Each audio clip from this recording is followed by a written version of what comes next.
Hello guys, welcome to I S point. This is Aditi Pandey. तो आज हम पढ़ेंगे हमारा नेक्स्ट पार्ट। तो इसमें हम जानेंगे आदर्श विद्यार्थी। तो ये टॉपिक क्या है आइए जानते हैं। तो इसके अंतर्गत 12वीं शताब्दी में कुछ आदर्श विद्यार्थियों के बारे में कुछ सिद्धांत रचे गए थे कि हाँ, जो इन चीज़ों का पालन करते हैं वो आदर्श विद्यार्थी कहलाते हैं। जैसे कि जो भी ऐसे टाइप के स्टूडेंट्स जो भले उनके जो टीचर्स हैं उनके अंदर थोड़ी बहुत कमी ही क्यों ना हो, उन्हें वैसे ही एक्सेप्ट करते हैं और उनसे ज्ञान लेते हैं, उनका सम्मान करते हैं तब तक कि जब तक उन्हें कोई दूसरे योग्य अध्यापक नहीं मिल जाते, तथा केवल पुस्तकों से ही नहीं सीखते बल्कि अपनी योग्यता पे भरोसा करते हैं तथा प्रत्येक विषय के लिए अध्यापकों का सहारा लेते हैं। यदि उनके पास जो भी सीमित ज्ञान हो उसे ही एक सम्मान भाव और एक कहते हैं ना थैंक यू वाले भाव के साथ ग्रहण करते हैं। तो ये सारी सिद्धांत लिखे गए थे और फिर उन्हें ईश्वर पे भरोसा करना चाहिए इत्यादि। ईश्वर इन्होंने अल्लाह को लिखा था।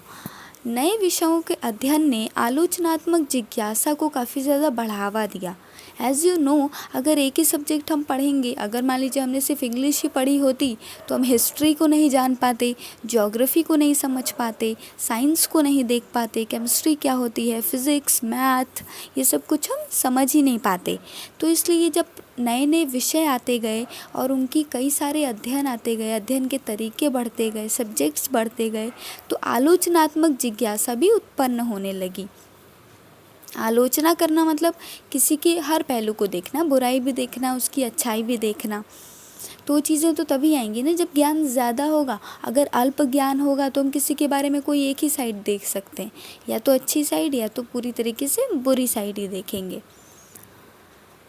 तथा यूनानी तर्क और विवेचना इत्यादि के तरीक़ों का इस्तेमाल करना भी हमने शुरू कर दिया था।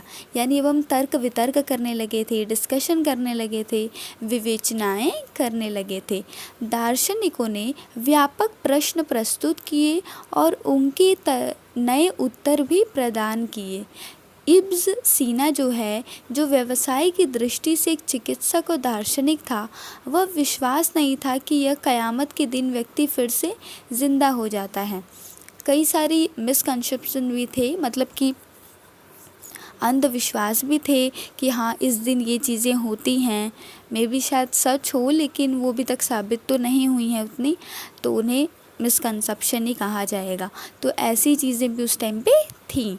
जैसे अगर ज्ञान है तो तंत्र विद्या का ज्ञान भी है कहीं ना कहीं, और भक्ति का ज्ञान भी है, संस्कृत का ज्ञान भी है। तो ज्ञान तो हर टाइप का है ना, वो तो आप पे डिपेंड करता है कि आप कौन से ज्ञान को लेकर और उसका किस तरीके का उपयोग करते हैं, सार्थक उपयोग करते हैं या फिर निरर्थक उपयोग करते हैं। मध्यकालीन इस्लामी समाजों में बढ़िया भाषा और सृजनात्मक कल्पना को किसी व्यक्ति के सर्वाधिक सराहनीय गुणों में शामिल किया जाता था। अर्थात उस टाइम क्या होता था, उन लोगों के बोलचाल की विधि कैसी है, वो किस तरीके से बात करते हैं, यदि वो जो भी अच्छे शब्द हैं उनका प्रयोग करके अच्छे से बात करते हैं। जैसे अगर कोई आपको आप कहे तो अच्छा लगेगा, लेकिन अगर वही तुम करके बात करे कि तू क्या कर रहा है, तो ये चीज़ें थोड़ी वियर्ड लगेंगी ना, इमेज बन जाती है ना। अगर फर्स्ट टाइम आप किसी से मिलेंगे, वो ऐसे आके बोले तू क्या कर रहा है, तो आपके दिमाग में लगेगा ना कि हाँ ये थोड़ा सा अलग इंसान होगा। अगर वो आप कह के बात करे तो वो चीज़ें आपको इम्प्रेसिव लगेंगी कि हाँ ये बात तो बहुत अच्छे से करता है, कम्युनिकेशन स्किल काफ़ी ज़्यादा अच्छी है। तथा कई सारी चीज़ों का उपयोग करना भी हमने शुरू कर दिया। जैसे कि मैंने बताया कि विवेचना करना शुरू कर दिया, और फिर धीरे धीरे हम अपने ज्ञान का उपयोग और भी कई चीज़ों में करने लगे। जैसे कि पहले सिर्फ हिंदी में ही गाने आते थे, ठीक है, फिर धीरे धीरे हम लोगों ने स्पेनिश काफ़ी ज़्यादा इंडिया में चलने लगा। स्पेनिश के जो कुछ ग्रामेटिक वर्ड्स हैं उनका यूज़ होने लगा है, और वो चीज़ें और इंग्लिश के कुछ वर्ड्स तो अब हम दोनों को मिला के सॉन्ग में डाल देते हैं और फिर रैप सॉन्ग बनाते हैं। आपने सुने होंगे कई सारे अजीब अजीब सॉन्ग आ गए आजकल। तो धीरे धीरे अपने ज्ञान का उपयोग कर रहे हैं ना अपने कामों में, तो बिल्कुल उसी तरीके से उन लोगों का भी जो ज्ञान था, जहाँ तक उन्हें ज्ञान था हिंदी नॉलेज, तो वो उसी के हिसाब से संगीत इत्यादि का निर्माण भी करते थे। संबोधन गीत हो गए इत्यादि। अच्छा, ये क्या है ये देखते हैं। आइए, गज़ल। गज़ल क्या होता है? तो ये एक 4 पंक्तियों वाला छंद होता है जिसमें पहली 2 पंक्तियाँ भूमिका बाँध देती हैं, तीसरी पंक्ति बढ़िया तरीके से सधी होती है और चौथी पंक्ति जो होती है वो मुख्य बात को प्रस्तुत करती है। इसके रूप से विपरीत रुबाई की विषय वस्तु अप्रतिबंधित होती है। इसका इस्तेमाल प्रियतम अथवा प्रेयसी के सौंदर्य का बखान करने हेतु किया जाता है अथवा दार्शनिक के विचारों को अभिव्यक्त करने के लिए किया जाता है। जैसे कुछ चीज़ें लिटरेचर में ना बहुत ही कॉमन हैं। जैसे अगर चरणों की बात करनी है तो चरण कमल, ठीक है। लिप्स की बात करनी है, होठों की बात करनी है तो होठ मतलब गुलाब की पंखुड़ियों के समान कहते हैं ना। और आँखों की बात करनी है तो झील सी नीली आँखें। तो ये सारी चीज़ें एक पहले से ही एज़म कर ली गई हैं और इन चीज़ों को चेंज भी नहीं किया गया है। तो अब जितने भी पोएम देखेंगे जो भी जिसमें श्रृंगार रस में सौंदर्य का वर्णन किया जाता है तो इन्हीं सारी चीज़ों का उपयोग करके किया जाता है कि चंद्र सी चमक हो और घुंघराले बाल हों। तो इस तरीके से आपने सुना होगा। तो बिल्कुल उसी टाइम से इसमें रुबाई जो विषय वस्तु है का बखान ही किया जाता है।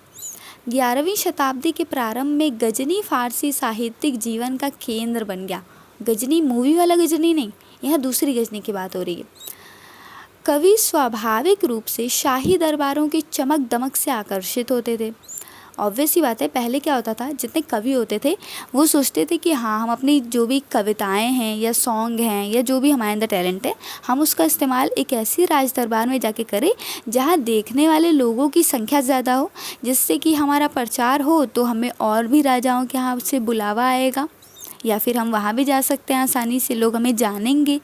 और दूसरा होता था कि वो जो राज दरबार है वो थोड़ा सा बड़ा घराना हो ताकि उन्हें जो भी उपहार मिले वो थोड़े ज़्यादा अमाउंट में मिले, ठीक है। तो ये भी चमक दमक इत्यादि देखकर आकर्षित होते थे और अपनी प्रतिष्ठा बढ़ाने के लिए कलाकारों विद्वानों को संरक्षण देने को महत्व समझ लिया था। और जो राजा लोग भी थे वो लोग भी अपना प्रतिष्ठा को बढ़ाने के लिए कलाकारों इत्यादि को काफ़ी ज़्यादा समर्थन देते थे। गजनी के महमूद ने अपने चारों ओर कवियों का एक समूह एकत्र कर लिया जिन्होंने काव्य संग्रहों और महाकाव्यों की रचना की। अब ढेर सारे कवि मिल गए तो उन्होंने सोचा एक हम बुक लिखते हैं अच्छी सी और उसमें सबके पोएम्स होंगे तो उसे महाकाव्य कहा जाएगा। इसमें सबसे अधिक प्रसिद्ध फिरदौसी थे जिन्हें शाहनामा यानी कि राजाओं का जीवन चरित्र को पूरा करने में 30 वर्ष लग गए। इस पुस्तक में 50,000 पद हैं। शाहनामा परंपराओं और आख्यानों का संग्रह है जिसमें सबसे अधिक लोकप्रिय आख्यान रुस्तम का है, जिसमें प्रारंभ से लेकर अरबों की विजय तक चित्रण इत्यादि किया गया है। पहले क्या होता था, टेलीविजन, न्यूज़, करेंट्स ये सारी चीज़ें तो थी नहीं कि चीज़ों को एक्सप्लेन किया जा सके। तो चीज़ों को एक्सप्लेन करने के लिए मोस्टली हम क्या यूज़ करते थे, काव्यों का, महाकाव्यों का। यदि जीवन चरित्र की जीवनी हमने कभी लिखी तो उसमें हम बता देते कि हाँ इन राजा ने ये चीज़ें की, तो उनसे हमें भी पता चल जाता था कि हिस्ट्री में क्या हुआ होगा। भूगोल और यात्रा वृत्तांत भी एक अलग विधा बन गए। अब धीरे धीरे चीज़ों की डिवाइडेशन होने लगी थी। लोग और भी ज़्यादा चीज़ों में एक्सपेरिमेंट करना चाहते थे। पहले उन्होंने जीवनियाँ लिखी, संगीत लिखे, फिर हमने सोचा कि अब राजा यहाँ पे यात्रा करने गए हैं तो उन्होंने क्या क्या चीज़ें देखी हैं उन चीज़ों को भी हम लिख सकते हैं। मान लीजिए यदि राजा एक स्थान पे गए जहाँ पे बहुत ही सुंदर मणि उन्हें मिली है और वहाँ पे ये हार की जो कला है ये बहुत भाई थी, राजा को बहुत सुंदर लगी थी, तो क्यों ना हम इसे ही किसी पत्थरशिला पे मढ़वा दें या फिर लिखवा के रख दें हमारे राज दरबार में। तो इससे पता चलेगा कि हमारे राजा यहाँ घूमने भी गए थे और वो यहाँ से इतने सारे रत्नों को लेकर आए थे। तो प्रांगण सहन होता था जहाँ पर एक फव्वारा जलाशय बनाया था। प्रांगण का मतलब क्या होता है, ऐसी जगह जहाँ लोग इकट्ठा होते हों, सभा होती हो तथा लंबी पंक्तियों और नेतृत्व करने वाले व्यक्ति के लिए एक पर्याप्त स्थान होता था, उसे ही प्रांगण कहते हैं। केंद्रीय प्रांगण के चारों निर्मित इमारतों का निर्माण वही स्वरूप न केवल मस्जिदों और मकबरों में बल्कि काफिलों की सरायों, अस्पतालों, महलों में भी पाया जाता था। तो इसमें बताया गया है कि प्रांगण क्या था।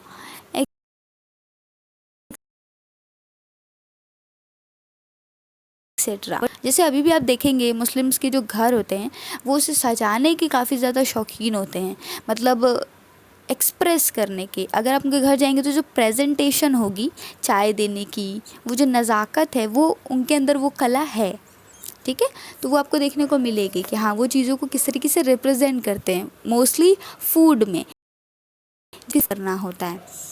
तो इस्लामी सजावटी प्रतिभा धातुओं वस्तुओं की कला में पूरी तरह प्रकट हुई। इन धातुओं को अच्छी तरह सुरक्षित रखा गया है तथा जैसे कि आप यहाँ पे एक पॉट देखेंगे, 14वीं शताब्दी सीरिया की एक मस्जिद के दीपक पर प्रसिद्ध प्रकाश पद अंकित है। ईश्वर स्वर्ग और धरती का नूर है, इस पे ये चीज़ें लिखी होती थी। आगे चलते हैं। ये आप देख रहे हैं क्रियाकलाप, इसके अंतर्गत बताया गया है कौन कौन से क्रियाकलाप कौन कौन सी ईस्वी में हुए। ये आपके व्हाट्सएप ग्रुप में सेंड कर दिया जाएगा। सो आप चाहें तो प्रिंट आउट निकलवा सकते हैं, नहीं तो 2-3 बार आप देख लेंगे और उसे कॉपी पे लिख लेंगे, ज़्यादा बड़ा है भी नहीं, तो आपको अच्छे से याद हो जाएगा। So thank you so much for watching. आपका ये चैप्टर ख़त्म हो चुका है। If you like the video please share subscribe and like our channel. Thank you. अगर कोई क्यूरी हो, कोई क्वेश्चन हो तो आप कमेंट सेक्शन में ज़रूर लिखिएगा। Thank you.